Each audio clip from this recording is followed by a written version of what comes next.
شاہد خاقان عباسی کا کہنا ہے پاکستان کے بہتر مستقبل کے لیے فیصلے کر رہے ہیں، جو اس ملک کے ساتھ ہوا وہ 1-2 ماہ میں ٹھیک نہیں ہو سکتا۔ یہ بھی کہا کہ معاشی بہتری کے لیے تمام جماعتوں کو متحد ہونا پڑے گا۔ عمران خان ہر جلسے میں ایک نئی کہانی لے کر آتے ہیں۔ یہ ملک کہانیوں یا ٹویٹر سے نہیں چلتا۔ وہ احتساب عدالت کے باہر میڈیا سے بات کر رہے تھے۔ ملک میں جو معاشی صورتحال ہے اس نے سیاست کو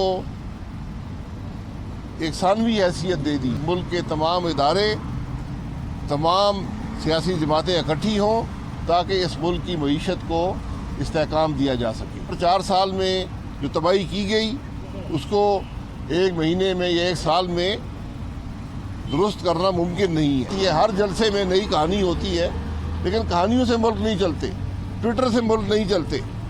آپ اپنے 4 سال کی کارکردگی کی بات کریں جس نے آج ملک کو یہاں پر پہنچایا ہے۔